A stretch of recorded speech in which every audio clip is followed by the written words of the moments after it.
All right, launching right into this. So yeah, Osgur, thank you for responding. Everyone for responding to yesterday's video. What the heck is going on with Turkey? Um, I just it brought two historical facts to light or to mind for me, based on my research. First of all, Osgur and like-minded thinkers around the world see that Turkey in World War One, Turkey suffered dramatically as a result of the war. Yeah, Turkey suffered. Everyone who was involved in the war suffered dramatically, but based on my research, when you look at everyone's gains and losses, that's how I determine who actually won. Just because the Allies ended up being victorious and triumphing over the enemy, everyone's economy suffered and lives were lost. But who gained the most? And that would be Turkey. Turkey won World War One, right? Turkey came out ahead. They got statehood, right? The Ottoman Empire was an empire, right? It wasn't one nation. It was an empire. What are empires? They consume other nations, right? They rule over other nations, other people groups. The Ottoman Empire, that's not in dispute. The empire ruled the Greeks and ruled the Assyrians and ruled the Armenians, and those are all independent people groups, which are nations. By definition, a people group is a nation, and their territories were just absorbed into this empire. And so who came out ahead at the end of the Ottoman Empire? Turkey got all of the Armenian land. All of it. And a bunch of Greek land. The west coast of Turkey, the Greeks, I think there were certain cities that were dominant, the predominant population were Greek. And in the Armenian region, it was Armenians, Kurds, Turks, right? Three primary populations. And in most of that area, the largest population were Armenians.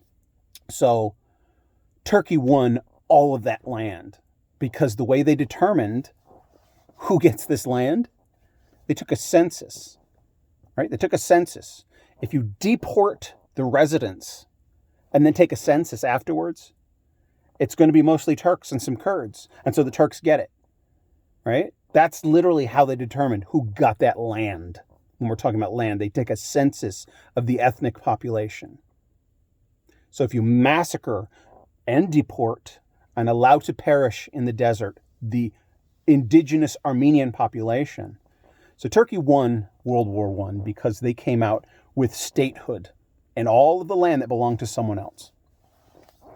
Osgur, I feel bad for you, Osgur. I mean, you follow some current history and you're right about some things you say, but there's this huge black hole in your knowledge, right? It's and I understand that part of it, is you come from a group where you have to go along with the group. You have to go along with that the common theme or the common thread that your countrymen and those who you hang out with, your friends, your family, like if you really faced the truth, you would be ostracizing yourself. And I get it, right? I get it. You would rather believe lies to get along with those around you because you would be targeted and maybe even killed if you acknowledged the fact that Armenians were massacred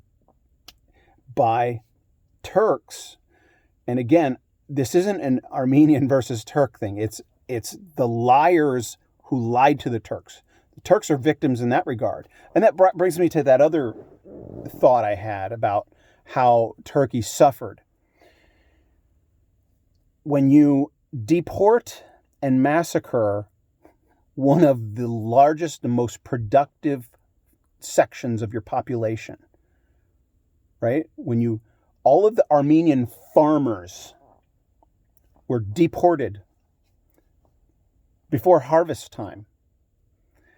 And so the Turk soldiers were starving to death. And the Turk citizens who used to live in harmony with the Armenians, they're like, wait, why are you getting rid of these people? This is the guy who built my barn for me, and this is the guy who, the Armenians had their businesses that the Turks frequented.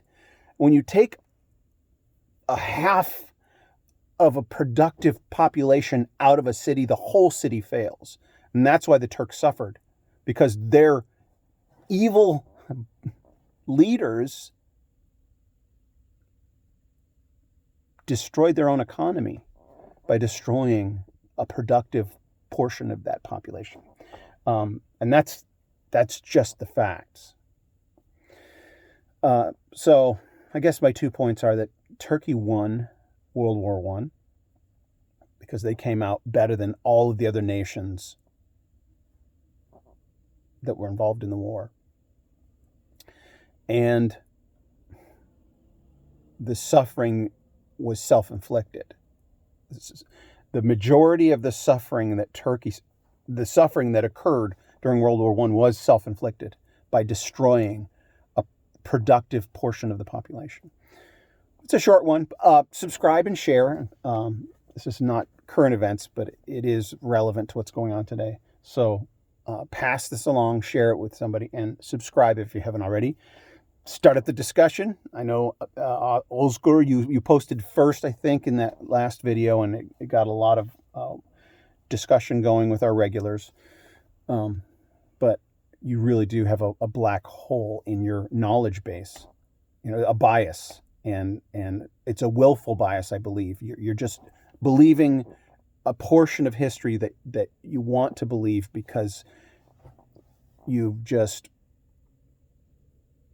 grown up that way, and you're surrounded by others who reinforce that point of view, that it wasn't a genocide, that it was just something that happens in war. So some Armenians killed some Turks killed Armenians. It's like saying, yeah, some Nazis killed some Jews, and some Jews killed some Nazis. It's just what happens in war.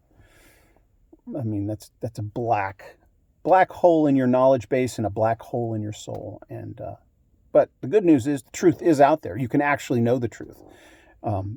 It was one of you, I keep babbling, one of you Turks or Azeris that were saying, such and such Turkish historian is Armenian, right? He's acknowledging the genocide because he's Armenian ethnically, and I forget which one it was, but I've been working with Turks, right, that are not Armenian.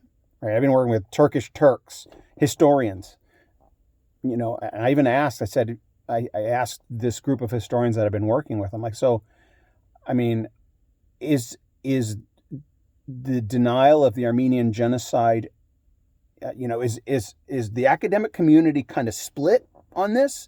Is it like, are still large factions of the respected, acknowledged, the academic community that denies that this was a genocide? And like, no, it's very, very fringe. There's a few fringe guys out there. They're the select few that the deniers, the Turks, go to, the select few academians or academicians.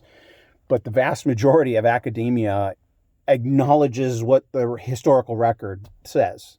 And it's not bias. It's funny, or it's kind of sad when you detractors of mine in the comment section are like, so one-sided. Why don't you show both sides? Truth doesn't have two sides, right? Truth is truth, right? What actually happened, there's no two sides. There's one, like the words that I'm saying right now, right, are what I'm saying. There's no discrepancy as to what I'm saying. What is actually happening is actually happening. There's no two sides to it. And you can go back in history and determine. You can go, the further back you go, the more difficult it is. But this is only 100 years ago. The records are very clear. I mean, they had video camera or movie cameras. They had film back then. You know, it's like, this is not back in the Stone Age, right? We have documentation. Anyway, all right, that's it. Subscribe and share. I'm cutting this off right now.